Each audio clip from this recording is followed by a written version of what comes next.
Bien, bonjour Monsieur Messini. Bonjour, Merci pour votre acceptation. un plaisir.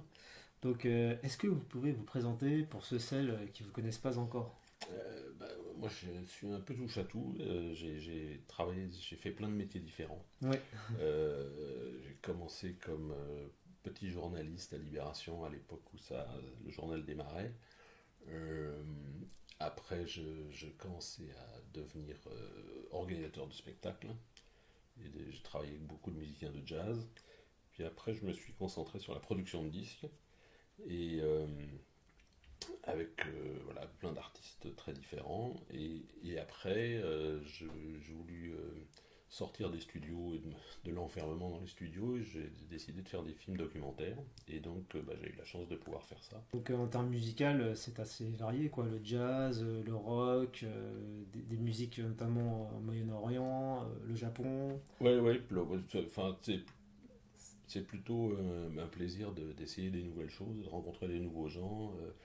En fait, j'ai toujours été attiré par les voyages, les rencontres avec, voilà, quand on travaille avec, quand on voyage avec des buts, et la musique c'est une formidable porte pour rencontrer les gens, pour découvrir les cultures, et c'est vraiment, ça permet de s'ouvrir aux gens et puis de les connaître vachement mieux que si on va en touriste, quoi. Et quelles sont vos plus belles rencontres, déjà musicales?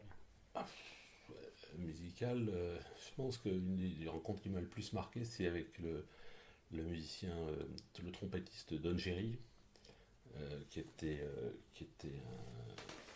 faisait partie de l'orchestre d'Ornette Coleman, quand ils ont créé ce qu'on appelle le free jazz. Don, j'ai eu la chance d'être son manager porte-valise, nounou. Je m'occupais de lui pendant 2 3 ans. Et il m'a ouvert les yeux sur plein de choses. Voilà, vraiment sur. Donc c'était. Il avait tout le temps envie de changer d'orchestre. Et donc il me demandait de faire venir un musicien d'Inde, un musicien de Turquie. Il voulait toujours changer d'orchestre. Et en fait, c'était vraiment un peu comme le joueur de flûte d'Amelin, c'est-à-dire que il arrive avec ses flûtes, il jouait partout, il jouait dans le métro, et il jouait avec des orchestres différents, il a fait près de 250 disques avec des gens totalement différents et improbables, quoi. Donc ça va de Lou Reed à Penderecki ou donc à Ornette Coleman, à Terry Riley. Enfin, il a vraiment une palette extraordinaire et en fait, c'est quelqu'un qui m'a beaucoup influencé. Donc, deux questions qui me viennent à l'esprit. Pour vous, qu'est-ce qui fait un bon musicien? Et la dernière question, c'est vu que vous étiez un pionnier dans le domaine de l'Internet, est-ce que la qualité musicale, selon vous, est moins bonne qu'avant? Ouf, alors là, En fait, là je vais reprendre un mot de mon ami Malcolm McLaren, qui était vraiment un ami très proche. Et avant de mourir, il avait développé ce concept de karaoké versus authenticité. D'accord. Et en fait, il disait qu'on vivait maintenant dans un monde de karaoké, c'est-à-dire où les gens sont dans l'imitation, il faut la copie, enfin, et il disait que voilà, maintenant le monde est divisé entre karaoké et authenticité. Et donc le combat pour les artistes maintenant, c'est d'être authentique. Et évidemment, l'authenticité, ça vend pas très bien. Euh, donc c'est pas facile. C'est pas facile, mais c'est l'authenticité qui va rester. Pour vous, le monde du travail, c'est quoi concrètement pour qu'une entreprise marche? Ah, alors là, là, on rentre dans quelque chose c'est un peu long à Ouais, expliquer. très long, ouais. Mais en fait, ce qui se passe, en fait, ça revient aussi à la même chose. C'est-à-dire que Parce que vous avez fait un documentaire, vous avez visité plusieurs entreprises.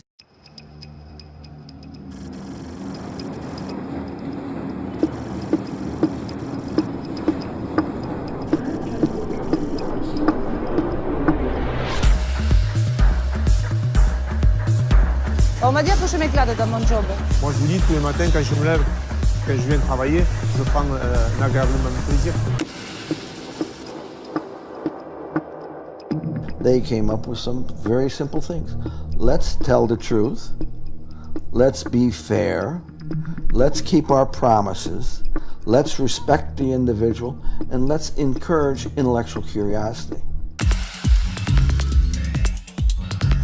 Et bonjour Samira, Sébastien. Oui, allô Sébastien? Ça serait pour enregistrer une intervention, s'il vous plaît. On a dit voilà, comment vous aimeriez être rémunéré. On a demandé à tout le monde de donner ses idées. Donc cette rémunération, elle a été décidée par l'ensemble des salariés. Alors avant, on avait un directeur d'usine, on avait un chef du personnel, on avait des contremaîtres et des chefs de ligne. Quand vous êtes hiérarchique et que d'un coup, vous ne l'êtes plus, il y a vraiment un travail sur soi-même à faire. On l'accepte ou on ne l'accepte pas. Je vois les gens sur l'île, ils sont beaucoup plus heureux, qui sont calmes, qui sont zen. Et ça, c'est grâce justement à ce travail de fond. Je pense qu'on décuple la productivité des personnes dans un système comme celui-ci, évidemment. I knew that if I went to a minister in the beginning and say, we won't tell people when and where to work, they would go berserk. So I didn't. I just worked it out. And after 3-4 years, they said, hey, what have you been doing there? I said, sorry, we can't get back now. And then they saw the results, and the results were better than before. So they wanted to be in the picture, and we put them in the picture. It's kind of a double-edged sword too, because when you're given all of the liberties and all of the trust to do your job and do it well, you better perform. En fait, ce qui se passe, c'est que grâce à l'Internet et à l'éducation, parce que maintenant, pratiquement tout le monde a la même éducation de base. On n'est plus au 19e siècle où il y avait des gens qui étaient très éduqués et puis des gens qui ne savaient pas lire. Et ça, maintenant, tout le monde sait lire, a priori. Donc, les entreprises ne peuvent plus fonctionner comme elles fonctionnaient autrefois. Donc, il y a des nouveaux penseurs comme Isaac Getz ou il y a eu ou Michel Hervé et puis Frédéric Laloux qui ont écrit des livres et qui expliquent comment il faut sortir de la pyramide des chefs pour horizontaliser l'entreprise. Il y a, Michel Hervé dit souvent, il dit le bonheur c'est l'étymologie du mot bonheur, c'est bonne heur, et heur ça veut dire progression. Donc en fait, bonheur, quand on dit on est heureux, ça veut dire qu'on progresse. En fait, ce qui rend heureux, c'est de progresser. Quand on fait du surplace, on régresse et on est malheureux, quoi. Est-ce que vous avez des conseils pour ceux qui veulent se lancer comme vous dans le monde musical ou même les documentaires? Moi, ce que je peux conseiller, et c'est une route qui est difficile, mais je veux dire que c'est toujours difficile, c'est de regarder ce qui n'existe pas et de s'intéresser à ce qui n'existe pas. Et de faire ce que les autres ne font pas. Voilà, voilà. Moi, je pense qu'on va revenir à quelque chose d'authentique et de réel. D'accord. Voilà, c'est de ne pas copier les autres. Donc pour vous, c'est un cycle tout ça. Oui, absolument. Ça prendra forcément fin. Absolument. D'accord. Mais on voit bien déjà que c'est amusant de regarder sur l'internet qu'est-ce que les gens regardent, pourquoi les gens continuent à regarder, à écouter Led Zeppelin ou avec qui vous avez travaillé notamment mais pourquoi les gens ils regardent ça alors que Jimi Hendrix ils sont morts depuis Jimi est mort depuis vers 40 ans. C'est des génies. Voilà pourquoi parce que c'est des voix authentiques. On écoute John Coltrane aussi à cause de ça. Donc voilà, maintenant les artistes qui sont authentiques, ils souffrent beaucoup parce que le marché n'est pas prêt du tout à leur faire de la promotion. C'est vraiment difficile, surtout pour les artistes qui démarrent. Mais je pense que c'est ceux-là qui survivront. Oui. Vous avez fait aussi un documentaire sur l'astrologie, ça c'est marrant, c'est un autre domaine ça. À l'origine, c'était une commande de Canal+, c'était sur le temps. Oui. En fait, c'était pour l'an 2000. Il m'avait dit, qu'est-ce que tu veux faire pour l'an 2000? J'aurais dit, on va faire les gens qui n'en ont rien à faire de l'an 2000. Et j'aurais dit, l'idée du film, c'était d'aller voir les gardiens du temps, c'est-à-dire les gens qui écrivent les calendriers dans toutes les Ah, ça c'est intéressant. Dans toutes les religions. Alors, enfin, j'ai dû sélectionner parce qu'il y en avait tellement que. Mais il y a beaucoup de calendriers différents. Donc, je suis allé effectivement en Israël, en Éthiopie, en Chine.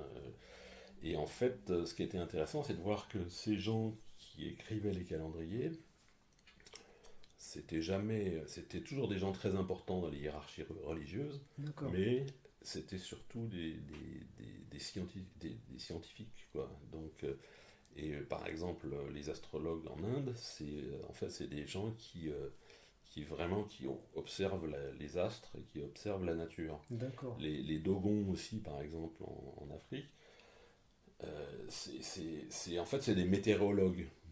Oui. C'est ça. Ils ont vraiment ils sont astrologues, mais en même temps, c'est des météorologues. Ils sont connectés avec. Ils sont connectés les éléments. et ils arrivaient à prévoir. Enfin, moi, j'ai pu constater en Inde qu'ils arrivaient à prévoir le temps avec une justesse incroyable. C'est dingue, pas besoin de satellite, quoi. Non, mais c'est ça, absolument. et voilà, donc c'était intéressant, quoi. Est-ce que vous avez un mot de la fin, un dernier mot pour nos internautes? Soyez authentiques, voilà. Ouais.